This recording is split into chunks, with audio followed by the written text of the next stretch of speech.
यार वो किसी बंदे ने मुझे मैसेज किया हुआ था। मैसेज मुझे मिल नहीं रहा।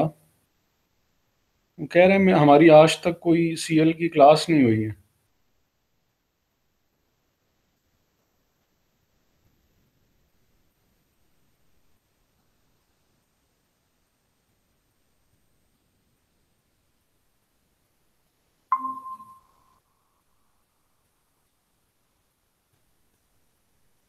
अस्सलाम वालेकुम सर।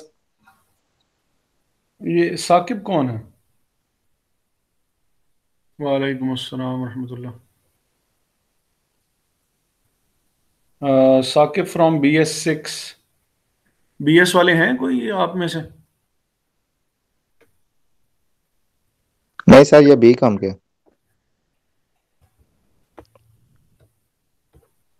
सर हम बी कॉम थर्ड सेमेस्टर हैं सारे। आपकी कंबाइंड क्लास होती है BS वालों के साथ?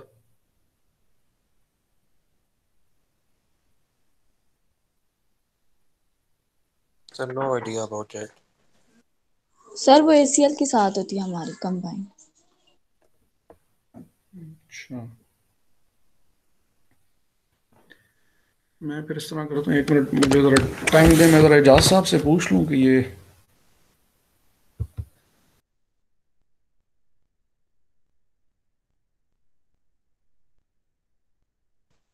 आप लोगों का कौन सा सेमेस्टर है? B.Com? Third semester sir. B.Com third semester.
यार ये BS वाला कोई है, BS6 वाला कोई हमारे साथ?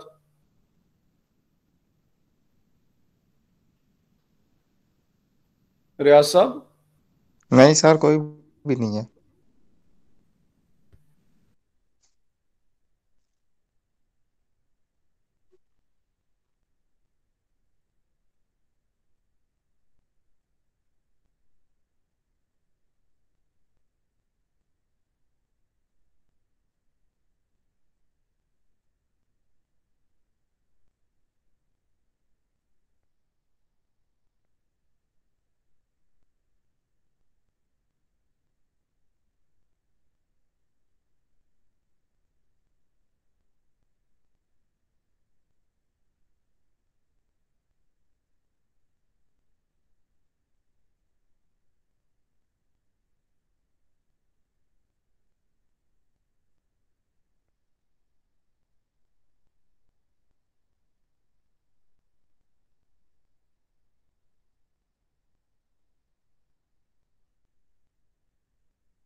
अच्छा जी, लास्ट टाइम हमने क्या क्या कुछ डिस्कस किया था, कोई बता सकता है?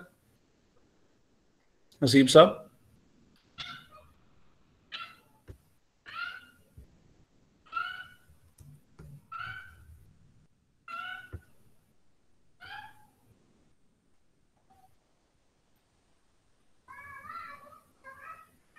हसन जमाल। Yes sir. मैंने कहा लास्ट टाइम क्या डिस्कस किया था हमने? सर मैंने लास्ट क्लास में मैं नहीं था, मेरी फर्स्ट क्लास है। उस्मान सज्जाद साहब। सर मेरी फर्स्ट क्लास है ये वाली।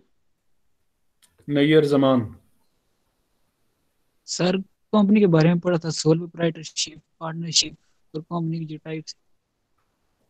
ठीक है, और कंपनी की टाइप्स अलीजा क्या डिस्कस हुई थी?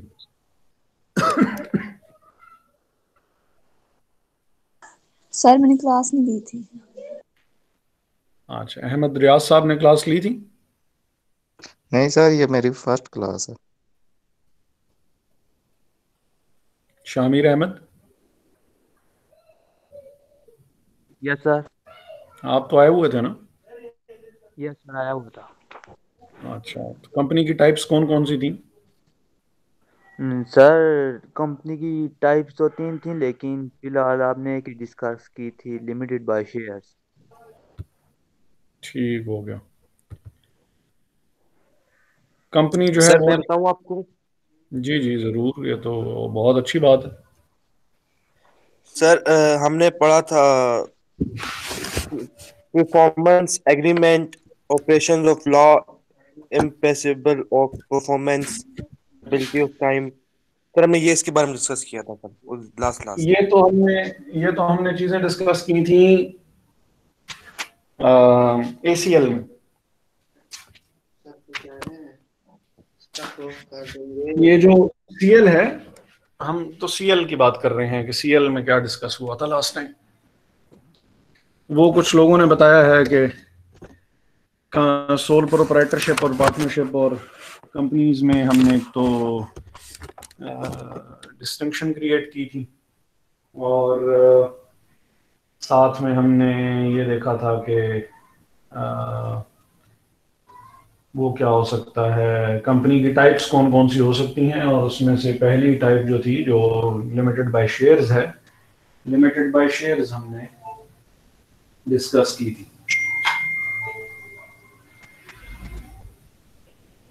ठीक है जी।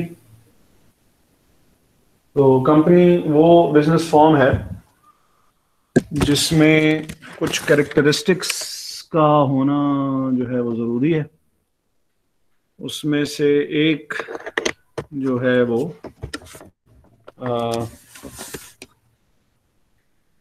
उसमें से एक जो है वो आ, कि उसकी सेपरेट लीगल आइडेंटिटी हो और सेपरेट लीगल पर्सनालिटी या सेपरेट लीगल आइडेंटिटी हो। ये सबको क्लियर है, नजर आ रहा है ये? यस सर, यस सर, नजर आ रहा है। अच्छा। और ये आपके साथ शेयर किए हुए हैं मैंने या नहीं किए हुए?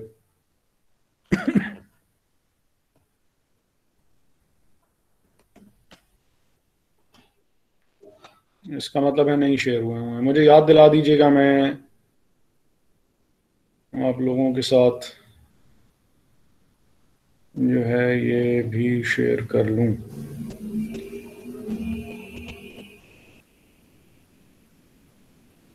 अच्छा, एक तो सेपरेट लीगल आइडेंटिटी थी, साथ में हमने जो चीज़ डिस्कस की थी वो ये थी कि परपेचुअल सक्सेशन हो, कि शिप ट्रांसफर हो सकती है सर।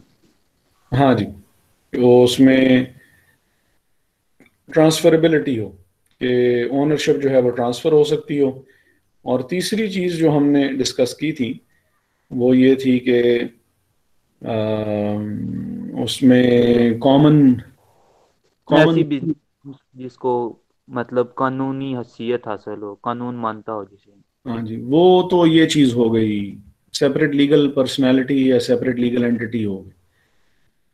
लिमिटेड हाँ जी, हाँ जी, फिर वो लाइबिलिटी लिमिटेड थी, खैर वो एक एक हाँ हमारा सेपरेट वो था कि लाइबिलिटी लिमिटेड हो, कानून उसकी अलहदा हैसियत मानता हो, और ट्रांसफर ऑफ ओनरशिप हो सकती हो उसमें, और उन सब की एक कॉमन आइडेंटिफिकेशन। ये बातें वो थी जो कि हमने लास्ट टाइम डिस्कस की थी। लिमिटेड लाइबिलिटी हो, कोई भी ऐसा बिजनेस फॉर्म जिसमें लाइबिलिटी मेंबर्स की लिमिटेड हो, जिसकी अलहदा हैसियत को कानून भी मानता हो, सेपरेट लीगल आइडेंटिटी हो, जिसमें ट्रांसफर ऑफ ओनरशिप हो सकती हो, ऐसे बिजनेस फॉर्म को कंपनी कहा जाता है। ठीक है, चौथी चीज हमने मजीद ऐड की थी, वो मैंने यहाँ अलहदा से लिखी थी, और वो ये थी कि यानी उसकी एक कॉमन आइडेंटिटी हो, और वो कॉमन आइडेंटिटी तभी पॉसिबल हो सके, हम उसे कॉमन सील कहते होते हैं, और वो तभी पॉसिबल है कि अगर बिजनेस की अलहदा हैसियत को लॉ एक्सेप्ट करती है तो फिर वो होगी, नहीं एक्सेप्ट करती होगी तो ऑब्वियसली फिर वो नहीं होगी। फिर हमने डेफिनेशन वगैरह देखी थी इसकी, और फिर हमने ये देखा था कि लिमिटेड बाय शेयर्स क्या होता है। लिमिटेड बाय शेयर्स में हमने शायद डिस्कशन की थी इस चीज़ के ऊपर कि मैं वो ज़रा फाइल देख लूँ, अगर मुझे मिल जाए तो हम उसी के ऊपर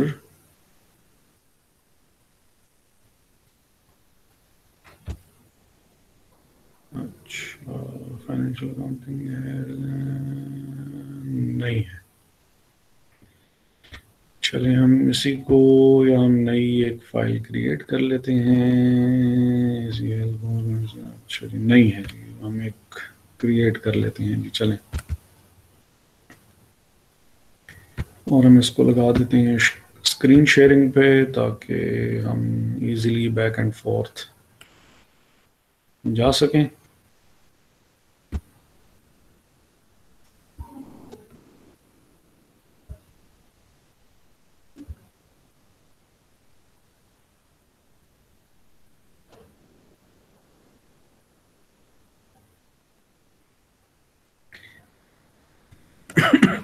अच्छा, ये वर्ड डॉक्यूमेंट नजर आना शुरू हुआ है, नहीं हुआ?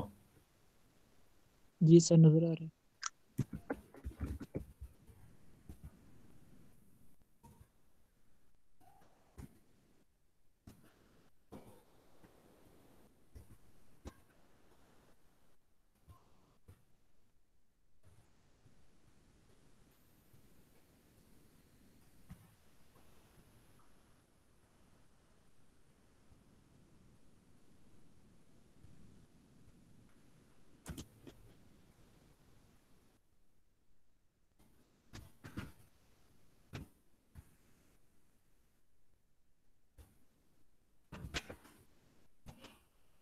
अच्छा जी, एक तो अभी तक हम डिस्कस कर चुके हैं कि कंपनी होती क्या है। फिर हम डिस्कस कर चुके हैं कि लिमिटेड लायबिलिटी कॉन्सेप्ट क्या था। ये वो चीज़ें हैं जो कि हमने लास्ट टाइम डिस्कस की थी। लिमिटेड लायबिलिटी क्या होती है, फिर हमने डिस्कस की थी कंपनी की टाइप्स डिस्कस की थी, जिसमें जो पहली थी वो थी limited by shares.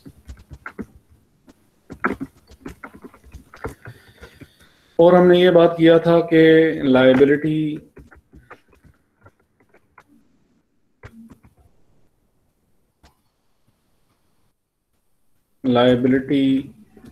of the members of the company is limited up to the extent of their investment in shares। ठीक है जी, जितने पैसे उन्होंने शेयर्स में इन्वेस्ट किए हुए हैं उनकी लायबिलिटी वहां तक ही लिमिटेड है, उससे ज़्यादा लायबिलिटी जो है वो उनकी लिमिटेड नहीं है। और इसमें हमने डिस्कस किया था कि इसकी बेसिक जो है वो 2 फॉर्म्स जो है वो हो सकती हैं। एक जो है वो हो सकती है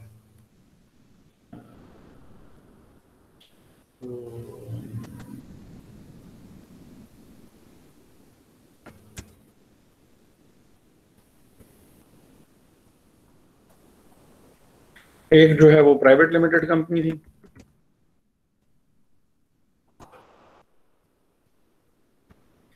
ऐसी कंपनी जो कि प्रोस्पेक्टस इशू नहीं कर सकती, company which cannot issue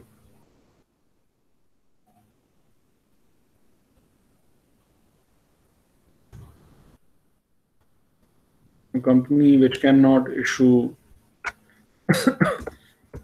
prospectus। इसके ऊपर हम डिटेल में भी देखेंगे कि प्रोस्पेक्टस की लीगल डेफिनेशन क्या है। और a company which can issue prospectus, उसको हम क्या कहते हैं, पब्लिक लिमिटेड कंपनी कहते हैं।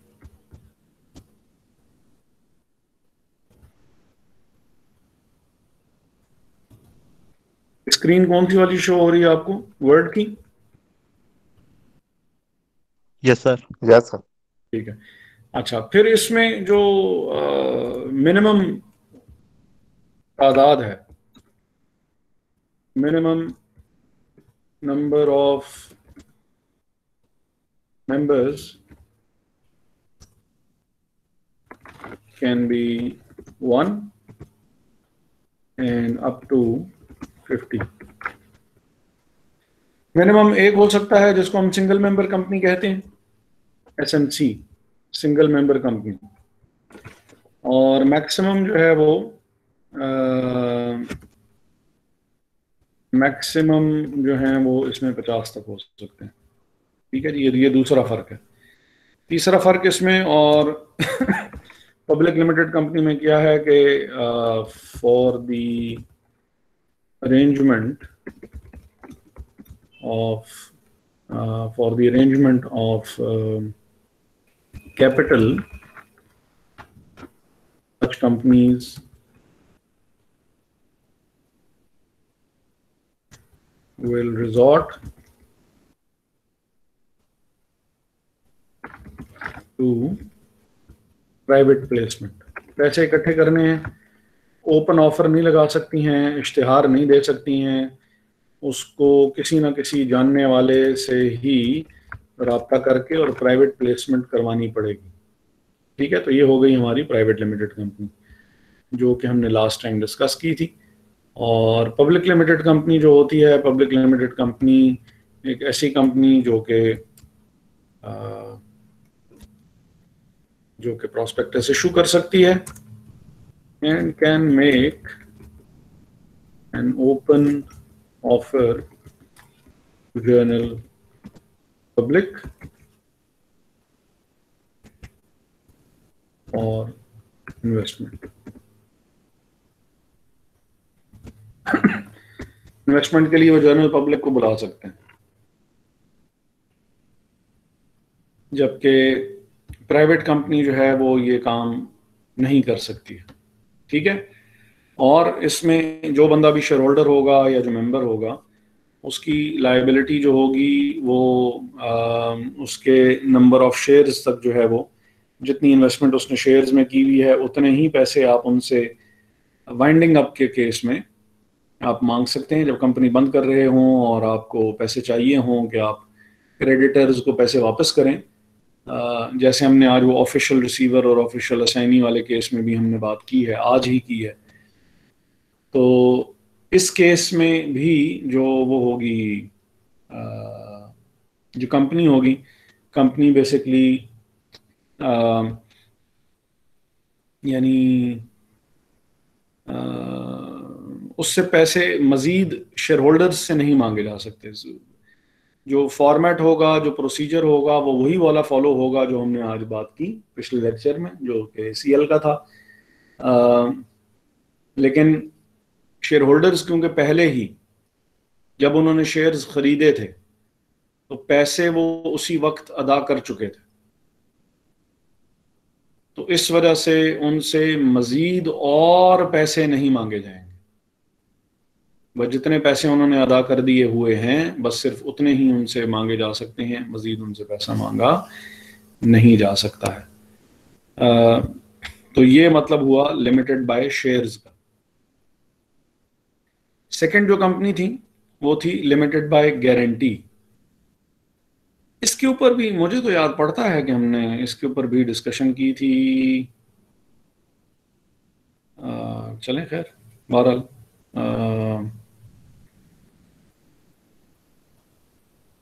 मुझे तो याद पड़ता है कि हमने की थी इस पे भी बात। एनी हाउ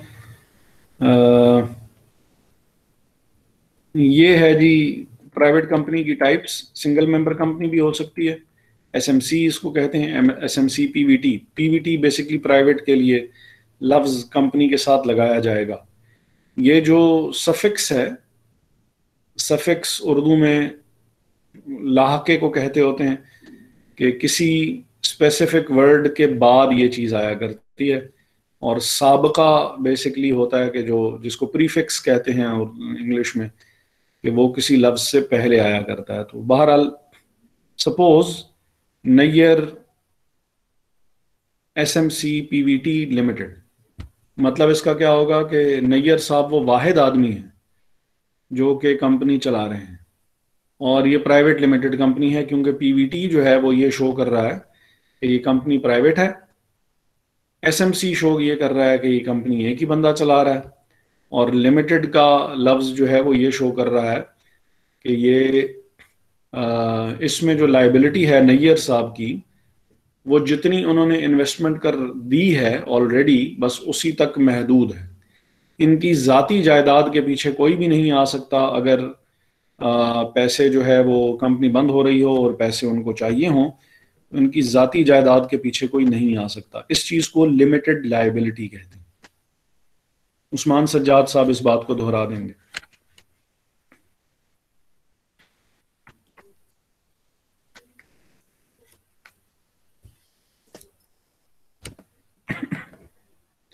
उस्मान साहब,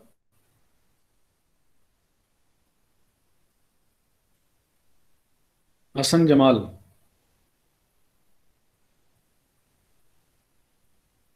यस सर।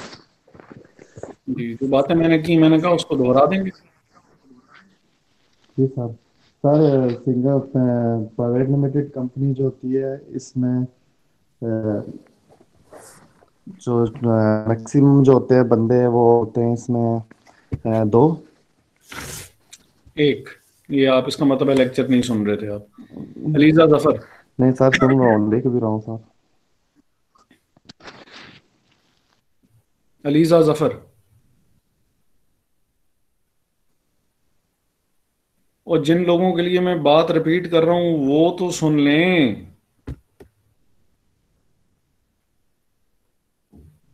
कमाल हो गया यार, लास्ट लेक्चर भी नहीं लिया और इस लेक्चर में भी आप नहीं। हाँ चलें खैर, हम फिर बात आगे कंटिन्यू करते हैं क्योंकि जिनके लिए बात रिपीट कर रहा हूं वो तो सुन नहीं रहे। अच्छा, बात फिर आगे लेके चलते हैं जी। हसन जमाल साहब, प्राइवेट लिमिटेड कंपनी में कम से कम मेंबर एक हो सकता है और उसको सिंगल मेंबर कंपनी कहते हैं, और उसको एसएमसी पीवीटी लिमिटेड के नाम से जो है वो आप शो करेंगे। जो बाकी प्राइवेट लिमिटेड कंपनीज हैं उसमें कम से कम 2 मेंबर्स होने चाहिए, और मैक्सिमम जो है वो बात 50 तक जा सकती है। ठीक है, तो सर प्राइवेट लिमिटेड कंपनी में मतलब कम से कम एक मिनिमम 1 और मैक्सिमम, जो मैक्सिमम की कोई नहीं लिमिट होती इसमें? मैक्सिमम की 50 है, ये देखें ना, ये लिखा हुआ है maximum number of members to 50।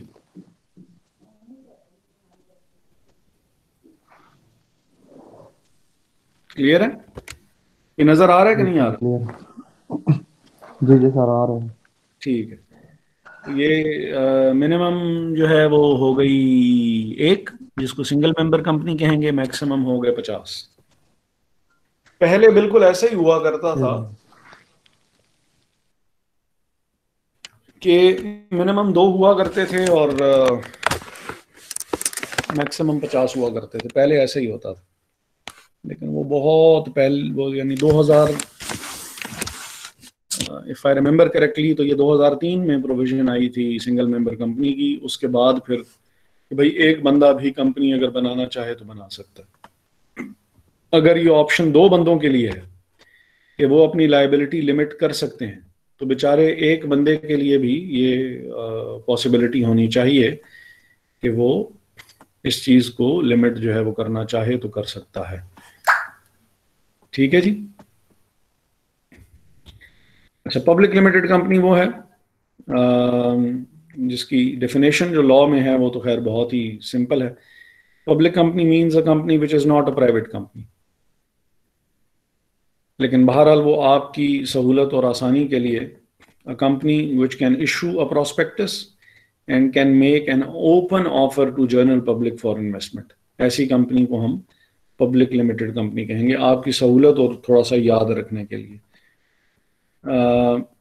इसी में से फिर वो ऐसी कंपनी जिसका नाम जो है वो स्टॉक एक्सचेंज की लिस्ट पे हो, तो उसको हम लिस्टेड कंपनी कहते हैं। स्टॉक एक्सचेंज की लिस्ट पे होने से क्या मतलब हुआ कि इसके शेयर्स जो हैं वो स्टॉक एक्सचेंज पे बिक सकते हैं। हसीब साहब, लिस्टेड का क्या मतलब हुआ?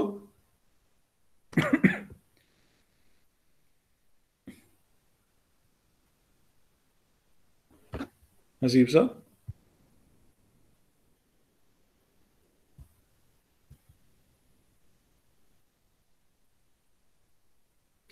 उस्मान सज्जाद साहब,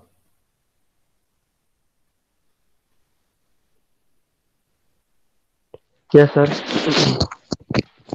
जी, लिस्टेड कंपनी कौन सी होती है? लिस्टेड कंपनी सर वो जो स्टॉक एक्सचेंज की लिस्ट में हो, मतलब कि जिसके शेयर हम स्टॉक एक्सचेंज में से मतलब कि हम परचेज कर सकते हैं। ठीक है। और पब्लिक अनलिस्टेड कंपनी वो होती है जिसके है तो वो पब्लिक कंपनी, यानी ओपन ऑफर तो लगा सकती है, लेकिन उसके शेयर्स जो हैं वो स्टॉक एक्सचेंज की लिस्ट पे शामिल नहीं है। ऐसी कंपनी को पब्लिक अनलिस्टेड कंपनी कहते हैं। और फिर होल्डिंग कंपनी और सब्सिडरी कंपनी जो है वो क्या होती है, ये भी listed company, sorry, holding company, it means a company or body corporate which holds directly or indirectly more than 50% of in the voting securities of any other company or controls the composition of the board of such company. Holding company can be defined in context of only subsidiary company. असल चीज जो है वो इसमें वो ये वाली है जो कि मैं हाईलाइट करने वाला हूँ। असल चीज इसमें ये है, और controls the composition. As a general rule, अगर एक कंपनी किसी और कंपनी के 50% से ज्यादा शेयर्स अगर होल्ड करती है तो वो होल्डिंग कंपनी कहलाएगी। लेकिन अगर 50% नहीं भी होल्ड करती और कंट्रोल फिर भी उसी के पास है, तो ऐसी कंपनी को फिर भी होल्डिंग कंपनी कहा जा सकता है। ठीक है। मसलन रिपीट कर देंगे आप? ये किसने पूछा सवाल? हसन हसन होल्डिंग अच्छा, कंपनी का वापस मसलन कर दीजिए। आप लोग हैं इस वक्त तकरीबन 9 के करीब लोग, 2 4 6 8 और 9 लोग हैं आप। 9 में से जैसे हसन जमाल साहब हैं, पार्टिसिपेट कर रहे हैं क्लास में। मोहम्मद रियाज साहब हैं, पार्टिसिपेट कर रहे हैं क्लास में। और एक नाम और ले लेते हैं जी, कोई और है जी हमारे साथ? कौन है? सर मैं भी करता हूँ सर। अच्छा अच्छा, sir Nayyar Zaman.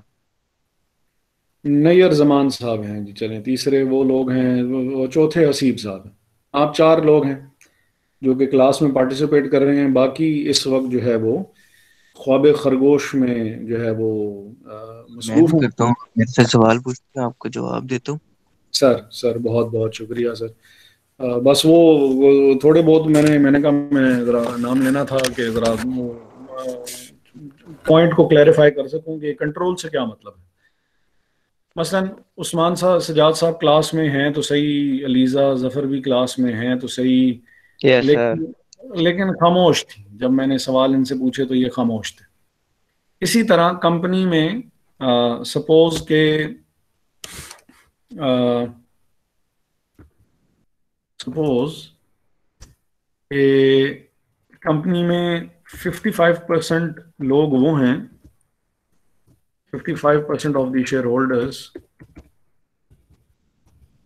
does not do not participate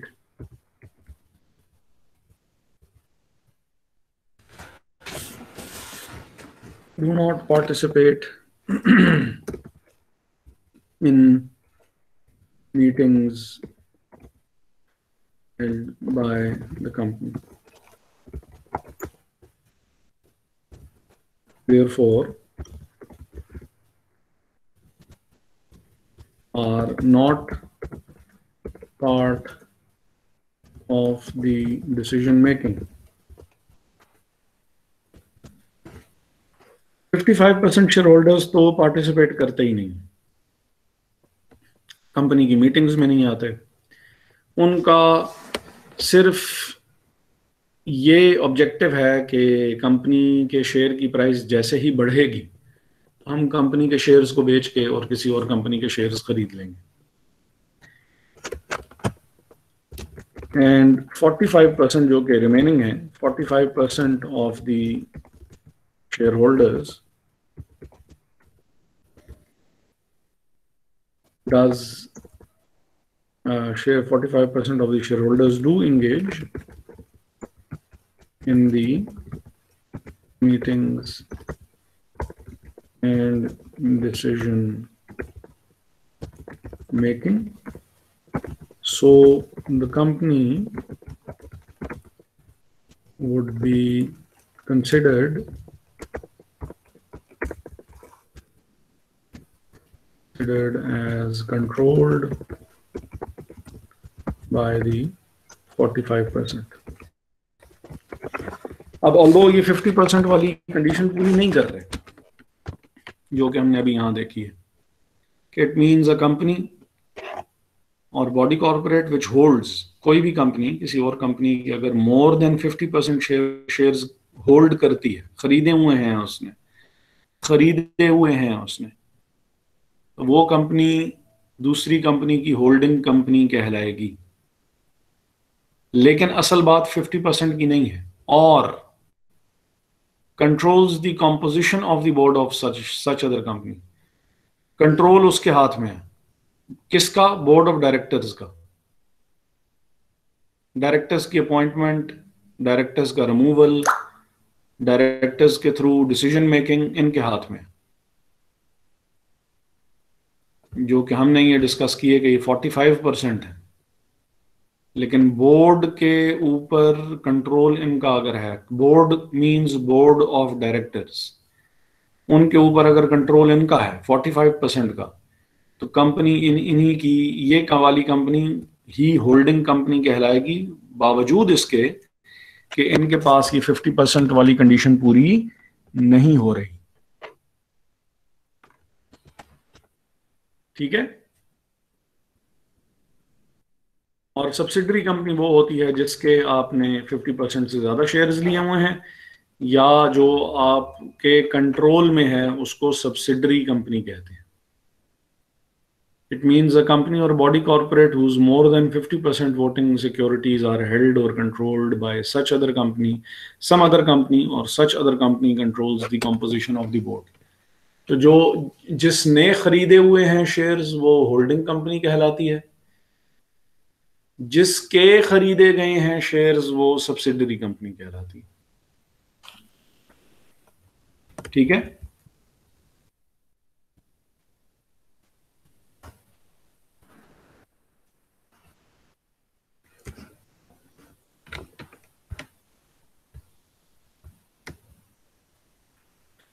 वो हाँ हूँ कर दिया करें, और लगता रहता है कि मैं पढ़ा रहा हूँ क्लास को, नहीं तो लगता है कि मैं भूतों को, ये जो मेरे साथ कमरे में बैठे हुए हैं, मैं इन्हीं को ही पढ़ाई जा रहा हूँ। ठीक है सर, समझ आ गया।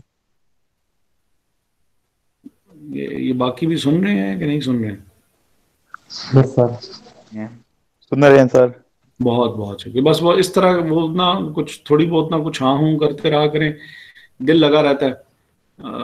वरना वो बंदा अपनी ही आवाज सुन सुन के वो जरा बोरियत सी होती रहती है कि यार क्या मैं अपने खुद ही अपने आप के साथ बातें कर रहा हूँ।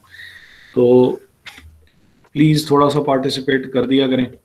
कुछ बीच में कोई चीज समझ में ना आ रही हो तो ये तो मोर देन वेलकम के बताएं कि आपको समझ में नहीं आ रही। जो समझ में आ रही है उस पर कह दिया करें सर ठीक है, ताकि यह है कि कुछ समझ में आती रहे कि क्या कुछ हो रहा है क्या नहीं हो रहा। अच्छा, एसोसिएशन नॉट फॉर प्रॉफिट है। कोई भी journal welfare of the community के लिए अगर कोई कंपनी आपने इस्टेब्लिश की हुई है, तो people working for useful objects of the society sometimes need protection of limited liability for such work. Companies Act allows the registration of companies as association not for profit if they satisfy certain conditions. अब वो जो certain conditions हैं उसमें से एक चीज ये है कि एक तो जो ये कमाएंगे तो ये प्रॉफिट इनका बेसिक मोटिव नहीं होना चाहिए। इनका बेसिक मोटिव या बेसिक जो इनका पर्पस है, पर्पस इनका ये होना चाहिए कि हमने सोसाइटी के लिए कुछ अच्छा करना है। और इनको अगर को प्रॉफिट हो जाए, हराम नहीं है इनके लिए प्रॉफिट कमाना, अगर इनको प्रॉफिट हो जाए उस प्रॉफिट को ये डिविडेंड के तौर पे डिस्ट्रीब्यूट नहीं करेंगे। आमतौर पे क्या होता है कि किसी कंपनी को प्रॉफिट अगर हो जाए तो वो प्रॉफिट तकसीम कर दिया जाता है शेयर होल्डर्स में, जिसको डिविडेंड कहते हैं। ये कंपनी डिविडेंड जो है वो डिस्ट्रीब्यूट नहीं करेगी क्योंकि ये नॉट फॉर प्रॉफिट ऑर्गेनाइजेशन है, इसमें डिविडेंड वगैरह नहीं मिलेगा। ये बात इन्होंने यहाँ पे डिस्कस की हुई है। इन ऑब्जेक्ट्स के लिए आप इसको बना सकते हैं। स्पोर्ट्स के लिए जैसे इस्लामाबाद क्लब है, प्रोटेक्शन ऑफ द इन्वायरमेंट के लिए जैसे ग्रीन पीस है, या वर्ल्ड वाइल्ड लाइफ एसोसिएशन है। आर्ट के लिए बना सकते हैं, साइंस के लिए बना सकते हैं, रिलीजन के लिए बना सकते हैं, एजुकेशन के लिए बना सकते हैं। ये वो पर्पसेस हैं जिसके लिए ये सारी रीड फाउंडेशन है जैसे, तो एजुकेशन पर्पस के लिए नॉट फॉर प्रॉफिट एक ऑर्गेनाइजेशन जो है वो बनी हुई है, और इनको लाइसेंस जो है वो भी ज़रूर लेना पड़ेगा। अब वो गारंटी लिमिटेड कंपनी और अनलिमिटेड कंपनी जो है वो खैर उन्होंने आगे डिस्कस नहीं की हुई, हम यहाँ पे ही उसको जो है वो ब्रीफली जो है वो हम डिस्कस कर लेते हैं कि गारंटी लिमिटेड कंपनी क्या होती है। टाइप 2 थी ये guarantee limited company.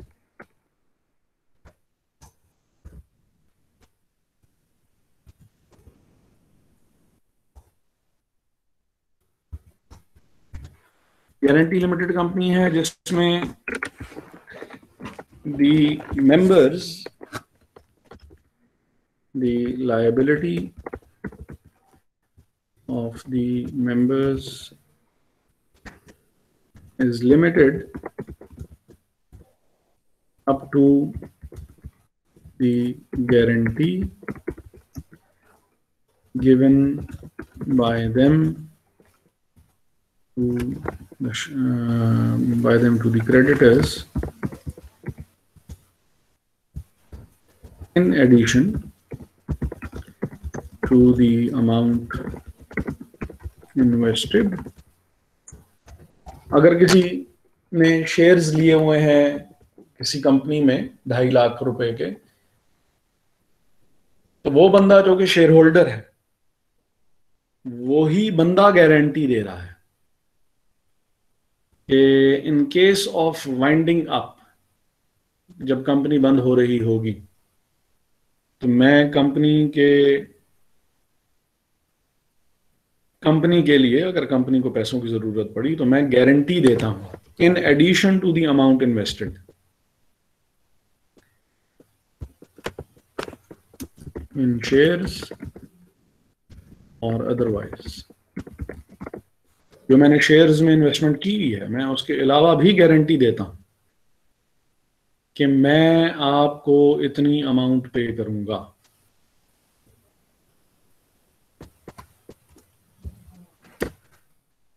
That the member would contribute in assets of the company in case the company is wound up.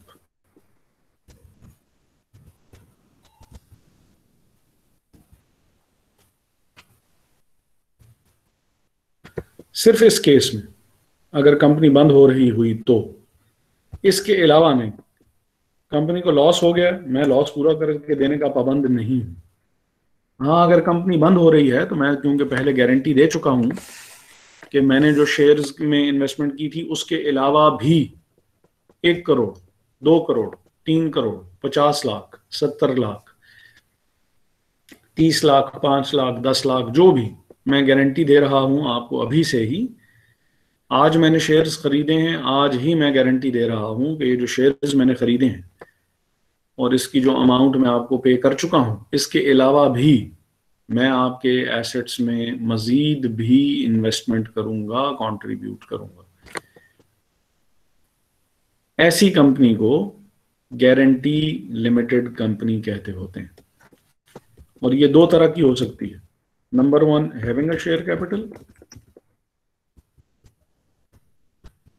ऐसी कंपनी के का शेयर कैपिटल भी हो सकता है जैसे बाकी कंपनीज का होता है, और not having a share capital.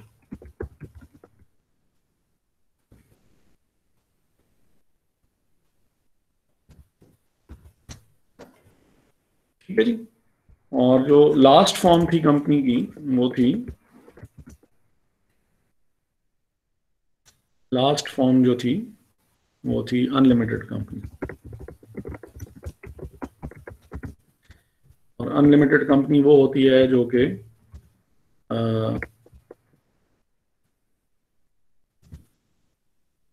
जिसमें मेंबर्स की लायबिलिटी जो होती है वो अनलिमिटेड हुआ करती है। Liability of the members is unlimited.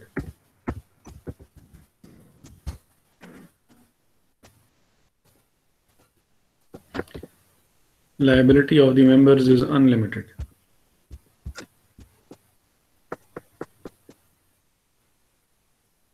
जैसे बाकी फॉर्म्स में होता है कि उसमें सोल प्रोप्राइटरशिप में या पार्टनरशिप में लायबिलिटीज जो होती हैं मेंबर्स की वो अनलिमिटेड हुआ करती हैं, इसमें भी जो लायबिलिटी होगी वो अनलिमिटेड होगी। ठीक है जी। ये तो कंपनी की टाइप्स थी जो कि 3 थी। हमने सिंगल मेंबर कंपनी और उस पर भी देख लिया कि होल्डिंग कंपनी क्या होती है और एसोसिएशन नॉट फॉर प्रॉफिट क्या होती है। अब हम ये देख लेते हैं कि securities and exchange commission of Pakistan क्या चीज़ है, क्यों बनाई गई है, ताकि हमारा चैप्टर जो है वो आज का कंक्लूड हो सके। और सीआर जो है वो मुझे याद करवा दे ताकि मैं आप लोगों के साथ जो ये लेक्चर्स वगैरह जो हैं ये मैं आप लोगों के साथ शेयर कर लूँ। ठीक है। तो securities and exchange commission of Pakistan, जिसको SECP कहते हैं जी, कोई कुछ कहना चाह रहा है? नहीं, ठीक है सर, बस सही है सर। सर मेरा एक क्वेश्चन है। जी जी सर, ये आज हमारी वेरी फर्स्ट क्लास है BS6 इस्लामाबाद कैंपस से। तो सर आज ही हमने ज्वाइन किया है ये क्लास, सीएल की है या एसीएल के ग्रुप में, क्योंकि आया था लिंक सिर्फ। जी जी। काइंडली आप मुझे गाइड कर दें। पूरा सेमेस्टर कोई क्लास नहीं हुई, ना हमें कोई लिंक दिया गया ना कुछ। हम बहुत एप्लीकेशंस वगैरह दिए हैं। तो आप ये अच्छा बता दें कॉर्पोरेट लॉ की है, कंपनी लॉ की है? यार, सीएल की क्लास है, एसीएल की तो हो चुकी है सुबह। ठीक। ठीक है, और वो सर इन्हीं आपने इन्हीं अच्छा कितने जी जी। चैप्टर्स पढ़ चुके हैं, क्या है सर? हुआ यूं था कि जब आपकी वो हो रही थी ना, कैंपस आपका जारी था, तो उस वक्त ऑनलाइन के ऊपर हम लोग शिफ्ट नहीं किया था हम लोगों ने। तो उस वक्त भी मेरी वहाँ पे 2 क्लासेस हुई थी, 1 आवर की या इस्लामाबाद वन। कैंपस में? हाँ जी, हाँ जी। सर तो हम अवेलेबल होते थे, लेकिन हमें कोई गाइडलाइन नहीं दी कि कौन से रूम में है, कभी भी कुछ नहीं हुआ। सबसे पहला काम तो आपने ये करना है कि आपने घबराना नहीं अच्छा सर। और आपने परेशान नहीं होना। जो सुकून की मौत है वो सब कब्र में है। नहीं, कब्र से पहले पहले ही इंशाल्लाह सुकून हासिल कर लेंगे। आपने टेंशन नहीं, सबसे पहला काम कि घबराना नहीं है। ठीक है सर। तो तकरीबन वहाँ पे हमारी कोई 2 क्लासेस वहाँ पे हुई, और बेफिक्र रहें, इन लोगों को उसमें से कुछ भी याद नहीं है। क्योंकि जब हम ऑनलाइन क्लास हमने लेनी शुरू की, जो कि लास्ट वीक एक हुई थी, एक मिस हाँ, एक हुई थी, एक मिस हो गई थी। मेरा ख्याल है कि मंडे या ट्यूसडे को हुई थी, अब मुझे एग्जैक्ट डे याद नहीं है, लेकिन एक क्लास हुई थी, एक मिस हुई थी। आज फिर वही वाली क्लास जो हमने लास्ट टाइम भी पढ़ी थी, तो उसी को ही हमने आज फिर रिफ्रेश किया है, और हम थोड़ा सा आगे चल रहे हैं।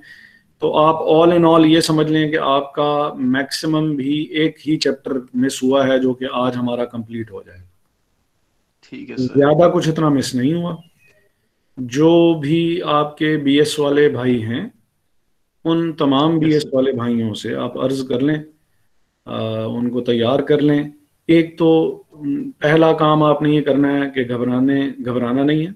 नंबर 2, ठीक है सर। आपने अपने आप को, ये जो सीएल वाला या एसीएल वाला जो ग्रुप है, यहाँ पे आपने अपने आप को रजिस्टर कर लेना है। अगर आप ऑलरेडी रजिस्टर्ड हैं तो क्लास में फिर मैं वो बताऊंगा पहले कि यार ये एसीएल की क्लास है तो इसमें प्लीज ज्वाइन, या ये सीएल की क्लास है तो प्लीज इसमें ज्वाइन कर लें। तो आपने वो क्लास ठीक है। ज्वाइन कर लेनी है। 2 काम हो गए। तीसरा काम ये है कि आप जो BS6 वाले लोग हैं, आप इस तरह करें कि आप उनसे मिल के कोई एक टाइम आप उनसे ले लें। फिर हम आपस में बैठ के डिसाइड कर लेंगे कि अगर जो आपकी क्लास कोई 1-2 मिस हो चुकी हैं, या 3 मिस हो चुकी हैं, या 4, या जितनी भी मिस हो चुकी हैं, जिसमें आपको कोई चीज़ आपको समझनी है और आपने डिस्कस करनी है, तो हम वो भी आपस में मिल के टाइम आपके लिए कोई एक्स्ट्रा निकाल के वो भी डिस्कस कर लेंगे। तो पहला ठीक है काम, सर। घबराना नहीं है। दूसरा काम कि आपने अपने आप को उसमें ग्रुप में रजिस्टर करना है। तीसरा काम कि टाइम अगर आप लोगों को एक्स्ट्रा चाहिए तो हम एक्स्ट्रा टाइम भी अरेंज कर लेते हैं BS6 वालों के लिए। चौथा काम कि ये जो हमारे कुछ लेक्चर्स वगैरह जो हुए हैं, इनकी मैं जो वीडियो रिकॉर्डिंग है, वो वीडियो रिकॉर्डिंग भी आप लोगों के साथ शेयर कर लूँगा। ठीक है, तो होपफुली फिर वो जो चीज़ें हैं वो That'll be सारी fine कवर हो सर। जाएंगी। ठीक है, वो चीज़ें कवर भी हो जाएंगी और आप सब लोगों के पार पे भी आ जाएंगे। ठीक हो गया? Yes sir, thanks a lot. और कुछ? सर वो एक मेरा क्लास फेलो है, मतलब यहाँ पे हाँ, इस्लामाबाद में लाइट चली गई है, मतलब जाती है रोज 10 बजे पूरा इस्लामाबाद में, पता नहीं क्यों। सर मैंने हाँ तो ज्वाइन वो कर सर लिया। किसी और अकाउंट मैंने से कर ज्वाइन लिया करना बात। चाह रहा है। हो गया। थैंक यू वो थैंक अच्छा, कोई एक और भी हैं आपके ये क्लास फेलो हैं, साकिब साहब हैं कोई? सर मैं अपने अब्बू का मोबाइल यूज कर रहा हूँ, मेरी वो बैटरी डेड हो गई थी, बिजली का इशू था। ये जो 889 आप एंड पे आपके ही उसमें आता है? जी सर। बस ठीक हो गया, चलें। गुलाम मुस्तफ़ा साहब हैं आप, ठीक है। नहीं तो ये मैसेज में तो आपने लिखा हुआ, अस्सलाम वालेकुम sir, I am Saqib from BS6। सर मैं साकिब अच्छा भी हूँ, ये पर वो मेरे मोबाइल डेड हो ठीक है, गया ठीक सर, है, वो सॉरी सॉरी सॉरी, गुलाम इलेक्ट्रिसिटी का मुस्तफा इशू। आपके वालिद साहब का नाम है, ठीक है ठीक है। अच्छा, तो फारूक साहब और साकिब साहब, फिर ठीक हो गया, डन हो गया। यस जी सर, सर। डन है। कितने लोग हैं आपके साथ और? सर हम 5 हैं। ठीक है, तो बाकी लोगों से पूछ के और फिर मुझे बता दीजिएगा, और फिर हम कुछ पैचअप कर लेंगे, डिसाइड कर लेंगे और डिस्कस कर लेंगे जो चीज़ें आपकी रह गई। ठीक है, यस सर। बाकी अटेंडेंस की तरफ से और उसकी तरफ से आप उसकी तरफ से भी आपको घबराने और परेशान होने की ज़रूरत नहीं है, और कोर्स को पूरा करके देना, और वो मेरी जिम्मेदारी रही। अब उसमें भी आपको परेशान होने की जरूरत नहीं है, टाइम आप डिसाइड कीजिएगा, मिल बैठ के कुछ देख के, और फिर हम सेशन 1-2 रख लेंगे तो चीज़ें कवर हो जाएंगी। Okay sir. Yes sir. चलें जी आगे फिर। जी सर। अच्छा यस सर। अच्छा, एक तो ये securities and exchange commission of Pakistan क्या चीज़ है, और ये कब बनाएगी? 1997 में securities and exchange commission of Pakistan जो है वो उसको बनाया गया। बनाने की वजह ये थी कि जो कंपनीज हैं उनके बारे में कंपनी रूल्स तो मौजूद पहले से थे, लेकिन उनकी प्रॉपरली रेगुलेशन और उनको उसकी इम्प्लीमेंटेशन जो थी वो ट्रू स्पिरिट में हो नहीं रही थी। हो रही थी लेकिन ट्रू स्पिरिट में नहीं हो रही थी। कंपनीज बहुत ज़मानों तक तो ऐसा भी रहा कि हमारे पास जो पुराना गोरों का बनाया हुआ जो कंपनीज एक्ट था वो चलता रहा। फिर उसके बाद हमने खुद भी बनाया, खैर अपना, काफ़ी अरसे तक 2017 तक हमने 1984 से लेके और 2017 तक हमारा फिर कंपनीज ऑर्डिनेंस चलता रहा। ऑर्डिनेंस में और एक्ट में डिफरेंस ये होता है कि ऑर्डिनेंस जो है वो पास किया जाता है सदर पाकिस्तान की तरफ से डायरेक्ट, क्योंकि he is the head of the state, he can do that, कि वो जो कानून कोई पास करना चाहे तो वो पास कर सकता है। और एक्ट ये है कि वो पार्लियामेंट पहले उसके ऊपर डेलिब्रेशंस करती हैं, सोच विचार होता है, डिस्कशंस होती हैं, बहस होती है, उसके बाद फिर वो कानून पास किया जाता है एटलीस्ट 2/3 मेजॉरिटी के साथ, भेजा जाता है सेनेट में। सेनेट में उसकी टेक्निकलिटीज़ के ऊपर बहस होती है कि ये चीज़ टेक्निकली पॉसिबल भी है या नहीं है, जो कि उन्होंने कानून बना के भेज दिया है। इसमें टेक्निकल क्या फ्लॉज हैं जो कि हमें रिमूव करने चाहिए, क्या कोई टेक्निकल पॉइंट्स ऐसे हैं जो कि, तो वो सिफारिशात, अगर तो कानून उन्होंने अच्छा बनाया हुआ हो, ठीक बनाया हुआ हो, तो कानून जो है वो आगे सदर पाकिस्तान को भेज देते हैं और वो साइन करता है और वो पास हो जाता है, and that becomes an act. और अगर वो कहें कि नहीं यार इसमें तो मसले मसाइल हैं, इन चीज़ों को मज़ीद जो है वो आप बेहतर करके भेजें, सेनेट वाले वापस कानून को भेज दें सिफारिशात के साथ। और अगर कौमी असम्बली वाले कहें कि यार ठीक है, ये जो इन्होंने पॉइंट्स रेज किए हैं ये टेक्निकल हैं, बिल्कुल सही हैं, वो उसको इनकॉर्पोरेट करके दोबारा पास करके फिर भेज दें, सेनेट वाले फिर उसको आगे सदर पाकिस्तान को दे देते हैं और वो चीज़ इम्प्लीमेंट हो जाती है। तो ये एक्ट था जो कि 1997 में SCCP का पास हुआ था। और कंपनीज ऑर्डिनेंस जो कि बड़े लंबे अरसे चला है, 1984 में पास हुआ था जब ज़ियाउल हक साहब का दौरे हुकूमत था, और वो चेंजेस के साथ साथ, माइनर एडजस्टमेंट्स के साथ साथ वो तकरीबन 2017 के दिसंबर तक चला। और फिर 2017 के दिसंबर में आप यूँ समझ लेंगे 2018 में ही फिर नया कंपनीज एक्ट जो है वो आया, जो कि अब भी जो है वो इस्तेमाल होता है। तो 2017 का एक्ट है जो कि कंपनीज का है, और उसमें चेंजेस वगैरह की गई, अपडेट किया गया उसको। जैसे हमारा टैक्स का ऑर्डिनेंस 1969 में था, और सॉरी 1979 में, और वो 2001 में जाके फिर उसको रिविजन की थी इन्होंने। और इसी तरह जो ये है SECP जो है, ये भी, इसमें भी अब काफ़ी चेंजेस वगैरह जो है इसमें भी ले आए हैं। लेकिन सिक्योरिटीज एंड एक्सचेंज कमीशन का जो इदारा था, जो कि इस बात के लिए वजूद में लाया गया कि कंपनीज जो रूल्स हैं, कंपनीज उसके ऊपर जो है वो प्रॉपर उसके ऊपर अमल दरामद हो,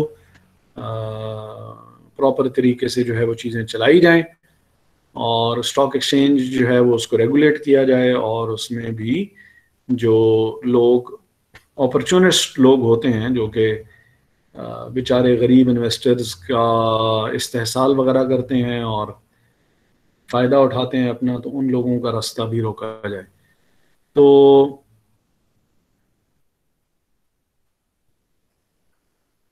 uh, 1997 में एक्ट पास किया गया, 1999 में ये ऑपरेशनलाइज हो गई, चलना शुरू हो गई।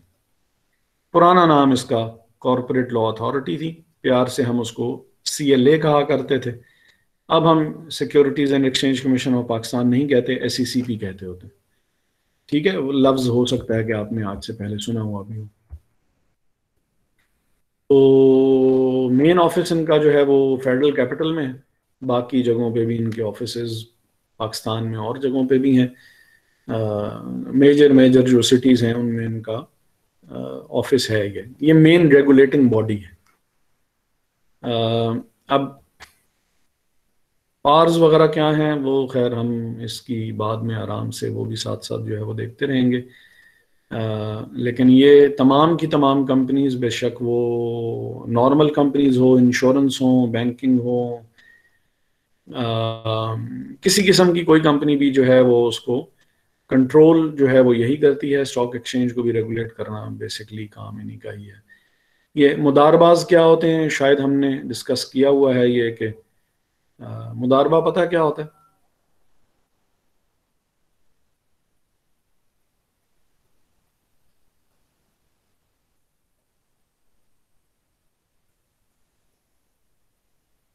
नहीं पता तो आप ये भी कह सकते हैं कि नहीं पता।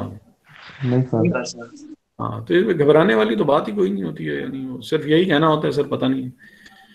मुदारबा basically Islamic mode of finance है, जिसमें एक बंदे की इन्वेस्टमेंट होती है, दूसरे बंदे की मेहनत होती है। मेहनत करने वाले के पास पैसा नहीं होता, पैसे वाले के पास मेहनत करने का टाइम नहीं होता या मेहनत करने की कैपेबिलिटी नहीं होती है। तो इन्वेस्टमेंट एक बंदे की, और जो इन्वेस्टमेंट कर रहा होगा वो मेहनत नहीं कर रहा होगा, और मेहनत दूसरे बंदे की होगी और जिसकी मेहनत होगी उसके पास इन्वेस्टमेंट नहीं होगी। तो ऐसी बिजनेस फॉर्म को मुदारबा कहा जाता है। और अगर दोनों ही पैसे लगा रहे हैं और दोनों ही जो है वो मेहनत भी कर रहे हैं, तो ऐसी चीज को मुशारिका कहा जाता है। शराकतदारी है, पार्टनरशिप है। और ये मुदारबा में क्या होगा, एक बंदा पैसे लगा रहा है, दूसरा बंदा सिर्फ मेहनत कर रहा है, एक बंदा सिर्फ पैसा लगा रहा है। इस अरेंजमेंट को मुदारबा कहा जाता है। तो बहरहाल ये तमाम किस्म की जो भी कंपनीज हैं, इन तमाम किस्म की कंपनीज को SECP ही कंट्रोल या रेगुलेट करती है। रूल्स रेगुलेशंस बनाना भी इनके मामले में, इनके बारे में इसी का ही काम है। क्योंकि लॉ में जनरल बातें बस उन्होंने बताई हुई होती हैं, वो उसकी बहुत निटी ग्रिटीज में नहीं गए हुए होते, बहुत ज़्यादा डिटेल में और डेप्थ में वो नहीं गए हुए होते। वो डायरेक्शन वज़ा कर देता है कि यार ये चीज़ ऐसे जो है वो की जाएगी। अब वो क्योंकि जब आप कोई चीज़ इम्प्लीमेंट करने जाते हैं तो उसमें भी 10,000 किस्म के मसले आते हैं, तो उन मसले मसाइल के मुताल्लिक जो रूल्स हैं और उन रूल्स की इम्प्लीमेंटेशन जो है और उसका जो कंट्रोल जो है वो securities and exchange commission of Pakistan के पास है। इसमें जो बहुत एक पावरफुल पोजीशन जो है वो रजिस्ट्रार ऑफ द कंपनीज की होती है। अब रजिस्ट्रार क्या है, डेफिनेशंस में एक बात ये भी याद रखिएगा, जैसे कि आपने टेक्स्ट में भी आपने देखी होगी, डेफिनेशंस जो होती हैं वो या मीन्स होता है उसके साथ लिखा हुआ, या इंक्लूड्स होता है। जब आप किसी चीज़ को बहुत ही स्पेसिफिक तरीके से डिफाइन करना चाहते हैं तो फिर आप मीन्स का लफ्ज़ यूज़ करते हैं, और जब आप किसी चीज को जरा थोड़ा सा जर्नल टर्म्स में एक्सप्लेन कर रहे होते हैं तो आप एग्जाम्पल्स के थ्रू उसको वाजे करते हैं। अब जैसे यहाँ पे है कि registrar means a registrar, an additional registrar, an additional joint registrar, a joint registrar, a deputy registrar, an assistant registrar or such other officer as may be designated by the SCCP performing in duties and functions under this act।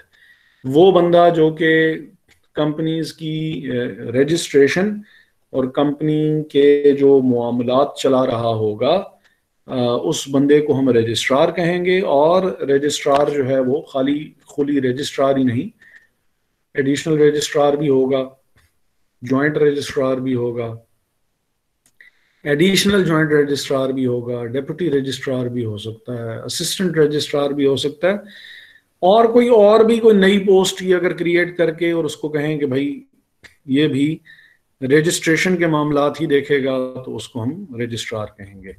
Power and duties इसकी क्या है? Power and duties start from regulation of the companies. अब ये powers and duties जो है वो receiving various documents which the companies are required to submit to the authorities। अब सबसे पहला काम जो कि कंपनी की रजिस्ट्रेशन के लिए ज़रूरी है, जो कि हमने अगले एक आध लेक्चर में जो है वो हमने डिस्कस करना है, कि सबसे पहला काम ये होता है कि आप जो भी लीगल डॉक्यूमेंट्स हैं वो आप सबमिट करवाएंगे कि जी हम कंपनी जो है वो फॉर्म करना चाहते हैं, और वो जो डॉक्यूमेंट्स फाइल करेंगे आप वो भी रजिस्ट्रार ऑफ द कंपनीज को ही फाइल करेंगे। उसके बाद फिर आप नाम के लिए अप्लाई करते हैं। फिर उसके बाद मेमोरेंडम ऑफ एसोसिएशन और आर्टिकल्स ऑफ एसोसिएशन, जो कि भी हम डिटेल में आगे देखेंगे कि मेमोरेंडम ऑफ एसोसिएशन और आर्टिकल्स ऑफ एसोसिएशन चीज क्या होती है, और इनमें क्या इसके अंदर कंपोनेंट्स क्या क्या होते हैं, ये फिर हम बाद में देखेंगे। मेमोरेंडम ऑफ आर्टिकल्स ब्रीफली अगर बता दूं तो वो कंपनी के बारे में जनरल इंफॉर्मेशन होती है, और articles of association rules and regulations होते हैं कि काम तो हमने करना है। सपोज एनुअल जर्नल मीटिंग हमने कंडक्ट करनी है, अब ये एक जर्नल सी बात है, ऑल्दो ये चीज मेमोरेंडम ऑफ एसोसिएशन में नहीं होती। मेमोरेंडम ऑफ एसोसिएशन में नाम होता है कंपनी का, रजिस्टर्ड ऑफिस कहाँ पे है उसका, ऑब्जेक्टिव क्या है उसका, करने क्या आए हैं हम, किस किस्म का बिजनेस करेंगे हम, और फिर उसमें लायबिलिटी लिमिटेड किस तरह है, शेयर्स के थ्रू है, गारंटी के थ्रू है, अनलिमिटेड है। फिर हम ये बताएंगे उसमें जो कि हमने डिस्कस की, और BS6 वालों के लिए हम उसको दोबारा बाद में फिर भी डिस्कस कर लेंगे। तो अनलिमिटेड कंपनी के तौर पे आप इसको रजिस्टर कर रहे हैं, आप इसको गारंटी लिमिटेड के तौर पे रजिस्टर कर रहे हैं, प्राइवेट लिमिटेड के तौर पे रजिस्टर कर रहे हैं, कर किस तरह रहे हैं? अच्छा, तो सॉरी, और जो रूल्स एंड रेगुलेशंस हैं वो आर्टिकल्स ऑफ एसोसिएशन में होते हैं। डिटेल प्रोसीजर क्या अडॉप्ट किया जाएगा। जनरल मीटिंग जैसे आपने बुलानी है तो मीटिंग बुलाने के लिए नोटिस किस किस को भेजा जाएगा, नोटिस किस तरीके से भेजा जाएगा, नोटिस कितने दिन पहले भेजा जाएगा, अगर कोई नहीं आ सकता तो वो कितने दिन पहले हमें बता दे कि यार मैं नहीं आ सकता। अगर कोई खुद नहीं आ सकता तो भाई वो किसको भेज रहा है, उसका प्रोसीजर और तरीका क्या होगा। यानी जो डिटेल होती है रूल्स एंड रेगुलेशंस की वो आर्टिकल्स ऑफ एसोसिएशन में होती है, जिसको हमने डिटेल में आगे चल के हमारा पूरा उसके ऊपर ये मेमोरेंडम ऑफ एसोसिएशन और आर्टिकल्स ऑफ एसोसिएशन के ऊपर हमारा पूरा अलहदा से चैप्टर है जो कि हमने डिस्कस करना है। और ये सारी चीजें जो हैं ये बहरहाल रजिस्ट्रार ऑफ द कंपनी को ही फाइल की जाती हैं। He keeps the records of mortgages and charges, इसके ऊपर हमारा अलग चैप्टर है। Keeps track of the company routine documents besides his powers to call the offices of the company, including directors for information and explanations, and also empowered to inspect the books and records of the company. He may seize the books and records if he believes that seizure is necessary to reach out certain facts by the commission.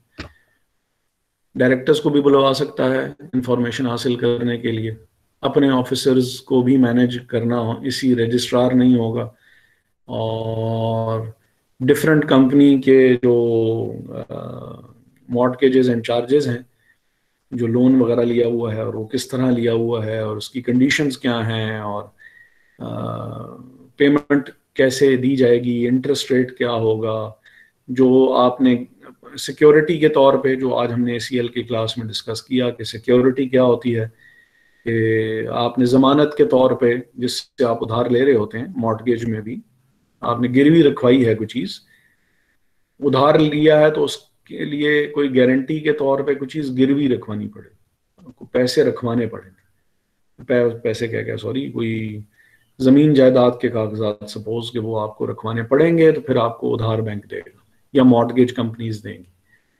मकान अपना आप गिरवी रखवा के loan ले सकते हैं। अब वो मकान आप बेच नहीं सकते क्योंकि उसके कागजात आपके पास नहीं है। हाँ, अमाउंट जो कि बैंक ने आपको या मॉर्टगेज इंस्टीट्यूशन ने आपको दी है वो आप जरूर यूज करना चाहें तो कर सकते हैं। ठीक है जी, आज के लिए ये हमारा पहला ये वाला जो चैप्टर था ये हमारा खत्म हुआ। नेक्स्ट टाइम जो हमने कंपनी फॉर्म कैसे की जाती है, ये जो आज हमने बातें डिस्कस की, मेमोरेंडम ऑफ एसोसिएशन और आर्टिकल्स ऑफ एसोसिएशन, ये वाली बातें जो है वो हम उसमें डिस्कस करेंगे। ठीक है जी। ये सर सर जो कंपनी के ऑनर्स होते हैं उनको भी रजिस्टर होना पड़ता है एससीसीपी के साथ? वो जो डायरेक्टर्स ऑफ द कंपनी हैं वो कंपनी खुद ही अपॉइंट किया करती है, उनको एससीसीपी के साथ रजिस्टर होने की जरूरत नहीं, वो और कंपनी के सर पेरोल पे होंगे। सर जो रजिस्ट्रेशन फीस होती है वो डिपेंड करती है कंपनी के फॉर्मेशन पे, यानी कि कितनी बड़ी कंपनी है, या दोबारा, फिक्स्ड होती है? हाँ हाँ, जी जी जी जी जी जी, वो तो डेफिनेटली डेफिनेटली आप बताएंगे जरूर, नोटिफाई जरूर करेंगे उनको कि यार ये डायरेक्टर है मेरा। ठीक है, कंपनी नोटिफाई जरूर करेगी कि भाई ये फला फला बंदा जो है वो मेरी पेरोल पे है, ये एग्जीक्यूटिव डायरेक्टर है। क्योंकि कंपनी में हम देखेंगे आगे चल के इंशाल्लाह डायरेक्टर्स के उसके ऊपर जब हम पहुंचेंगे कि डायरेक्टर होने के लिए जरूरी नहीं है कि वो बंदा शेयर होल्डर भी हो, ये जाके हम देखेंगे आगे चल के क्या शेयर होल्डर के अलावा भी कोई ऐसा बंदा है जो कि डायरेक्टर बन सकता है या नहीं बन सकता है। सर रजिस्ट्रेशन फीस ठीक है, फिक्स्ड होती है कंपनी की? डिपेंड करती है कि स्कोप ऑफ बिजनेस और लेवल ऑफ बिजनेस क्या है, उसके हिसाब से कंपनी किस तरह की है तो वो डिफरेंट हो सकती है। ठीक है, ओके सर, थैंक यू। आज के लिए काफी है।